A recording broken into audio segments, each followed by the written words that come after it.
know, why aren't we inherent in the world? You know, we're like, well, you can agree. Yeah, that's what I'm saying. Taking that 6 and 56. I'm gonna start at 55. Okay.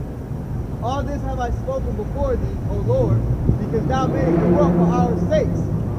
As for the other people, which also come about them, the people that aren't of that chosen line, thou hast said that they are nothing, but be like unto spittle, which is spit, and hast likened the abundance of them unto a drop that falleth from the vessel. Right, so they're walking around.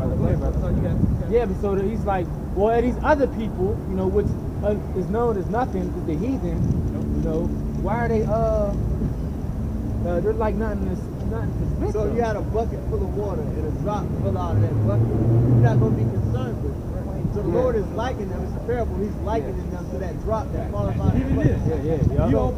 You open the cap and a little bit spill out, you like, whatever, I got water. So the whole of what's in that bottle represents Israel, these chosen people. Okay, that drop represents all the other nations.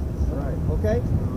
And now, O Lord, behold these heathen, which have ever been reputed as nothing. See, ever reputed as nothing because everybody knew these heathens weren't meant to be nothing. You know, they're nobody. Have begun to be lords over us and to devour us. Yeah, so it's like, look, all these heathens that was never reputed to be nothing, right? They became to be lords over us. You know, now they're ruling over us. And now they're devouring us because we're in their captivity. You know, we're being ruled over by them. But there's nothing, Lord. Like, so he's asking this question, like, you know, why? Because Esdras is very concerned about Israel. 58. But we thy people, whom thou hast called thy firstborn, thy only begotten, thy fervent lover, are given into their hands. If the world now be made for our sakes, why do we not possess an inheritance with the world? Yeah, so he's asking the question, Lord, if the world was made for our sakes, why don't we have an inheritance with the world? Why aren't we ruling? Why are we in the hands of the heathen? How long shall this endure? So Esdras is like, Lord, how long will this endure? But now what? We're in that time, okay? Well, we're about to come out of this last captivity. Well, we're going to rule the world. You got a precept to back you up. This is Isaiah 40, verse 15. Upon what the brother said about the nations being basically worthless, right? It says, behold, the nations are as a drop of a bucket and are counted as the small dust of the valley.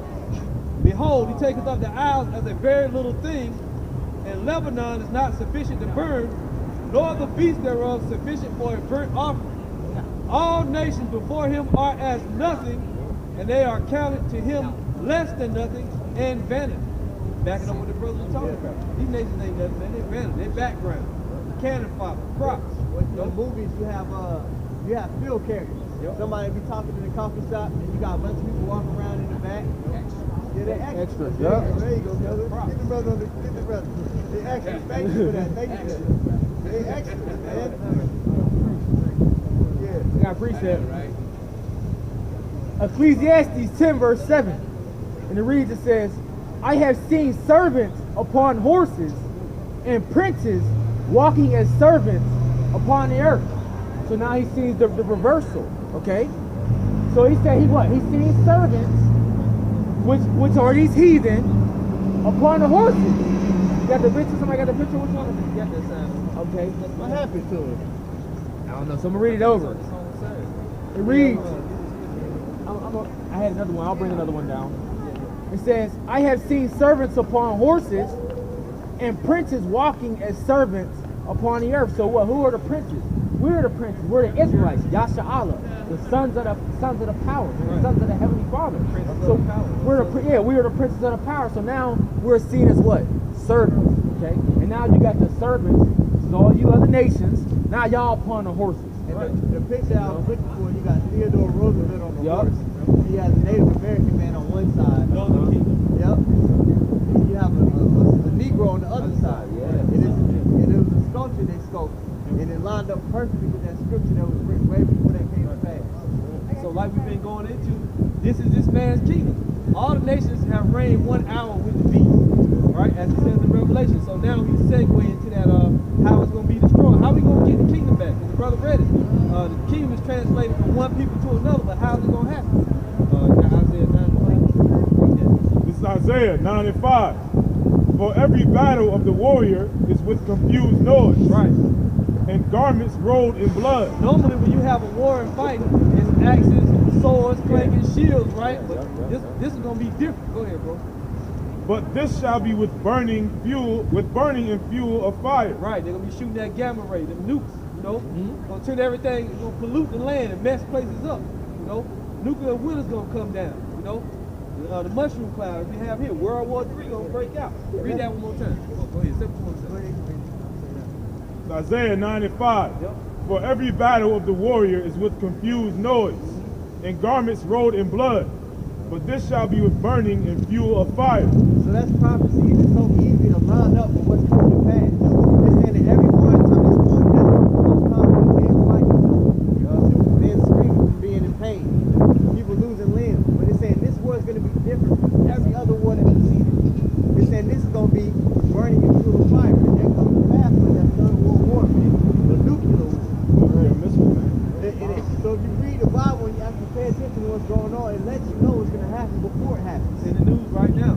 Syria, Iran, Iraq, America, China, Russia, Israel, right? Russia, getting ready to do it up. Yeah, so when you see, when you see all of these things happening, man, you're wondering, like, how could this be happening? This ain't really happening, man. This is the Lord prophesying, man. He said all of this was going to happen, and all of it's being played out right now. Right. This right here, the Israelites waking up from sleep right before the Lord come back, before the nuclear missile, to get everybody that's supposed to go out of the way. Go ahead, bro. Joel 3 verse 9 says, proclaim ye this among the Gentiles, prepare war, wake up the mighty men. The mighty men are the ones who go into the war. Go ahead.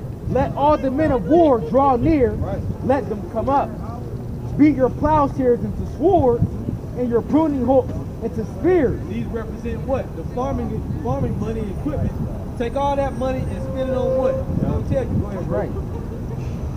Let the weak say I am strong. Right. Assemble yourselves and come, all ye heathen, and gather yourselves together round about. Thither cause thy mighty ones to come down, O Lord. And the mighty ones are the angels. Go ahead. Let the heathen be wakened and come up to the valley of Jehoshaphat. So right now, all the heathen are being wakened and drawn into the valley of Jehoshaphat. Hey, bro. All the heathen are being wakened and told to come up to the valley of Jehoshaphat, right? The valley of Jehoshaphat. The Most High's name is Yahweh. Shaphat means judge, right? The valley of the Most High's judgment. Right. And all the nations getting ready to go over there to fight World War III. Okay. Let the heathen be wakened and come up to the valley of Jehoshaphat. That's right. For there will I sit to judge all the heathen round about. There will I sit to judge all the heathen round about. Because the Most High going to have World War III break out because of all the controversy of Zion. Anybody get on Isaiah 34? We go to that.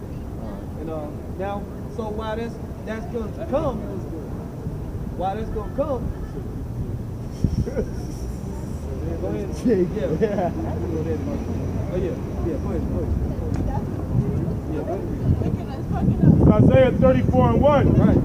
Come near, ye nations, to hear. So we're supposed to prophesy the word for all the nations. Why? Right. Israel is scattered among all nations. You got some people that don't look like Israelites, they're Israelites, you know? They look like Punjabis and Iranians and Iraqis and so-called white people. All the Israelites are scattered among these people. So we don't know who is who. So everybody got to hear the word. Go ahead, bro. And hear king. This is why the Lord said, go ye and teach all nations in the name of the Father, the Son, and the Holy Spirit. Go ahead, bro. Ye people, let the earth hear. Right. And all that is therein. Let everybody hear. Go ahead. The world and all things that come forth of it. For the indignation of the Lord is upon all nations. The righteous anger of the Lord is upon all nations. Go ahead. And his fury upon all their armies. And his fury upon all their armies. Go ahead. He hath utterly destroyed them. He hath delivered them to the slaughter. And that slaughter is going to be called what? Armageddon. We read that in the opening scripture. The spirits of devils gathering together men for the great battle of God Almighty. Armageddon. That slaughter. Go ahead. Their slain also shall be cast out. And their stink shall come up out of their carcasses. There's going to be a lot of bodies left over, body parts and stuff left over in the Middle East. There's going to be a lot of people here as sand in Babylon the Great. Go ahead. And the mountains shall be melted with their blood, and all the host of heaven shall be dissolved, and the heavens shall be rolled together as a scroll. When it says rolled together as a scroll, man, that's that mushroom cloud. The heavens shall be rolled together as a scroll when a nuclear bomb hits. At the top of it, it rolls together at the top. Yeah. So the prophets are given a vision of what they saw. The Lord allowed to show them. But back Right. then they couldn't say a new vision. Yeah. Because that wasn't invented. Yeah. Right. So he's explaining his vision the best way he can. Uh-huh. He's saying the heavens gonna be rolled together as a scroll. Read that again. That part. And all the hosts of heaven shall be dissolved, and the heavens shall be rolled together as a scroll. Yep. And all their hosts shall fall down, Right. as the leaf falleth off from the vine. And these are the hosts. The hosts are armies. So all the nations, when they go to World War III to fight, hey, America's gonna get hit with nuclear missiles and be completely destroyed, but other nations gonna get hit too. You know, be sure baby London, Babylon, other part of Babylon, right? It's gonna get hit. Not the other part of Babylon, but the earth that Babylon came out of, London, it's gonna get hit with missiles, we believe, right? Go ahead, bro. And as the falling fig from the fig tree. Right, the missiles gonna be falling out of heaven like fig out of a fig tree. Now stay where you at right now. Read that verse 12. Revelation 6:12. Yep. And I beheld when he had opened the sixth seal, and lo, there was a great earthquake, and the sun became black as sackcloth. What's going to cause this earthquake? The nuclear missiles, when they hit the earth, it's going to be rocking to and fro. Isaiah 24, somebody. Go ahead. As sackcloth of hair, and the moon became as blood, and the stars of heaven fell unto the earth. Right, now when describing figs elsewhere, it says here, it's like stars falling to the earth. These are those nuclear missiles. Go ahead.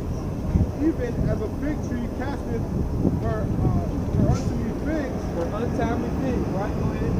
when she is shaken of a mighty wind. So if a fig tree got figs on it, and the wind blows it real hard, then the figs might fall off. That's how the missiles going to be dropping in the heaven. Go ahead. And the heaven parted as a scroll when it is rolled together. What the brother said. The heavens departed as a scroll when it is rolled together. The missile comes down and explodes. The secondary blast of fire, radiation, heat, smoke goes up, and then it goes out and destroys everything in its path. Right. Like the brother said, the prophets are painting a vivid picture of what's to come. Go ahead. And every mountain and island were moved out of their places. How is that possible? What can move? What can shake so bad it's gonna move the islands and the mountains out of their places? Right. Nuclear destruction. It's gonna rock the whole earth when these missiles go off. You know.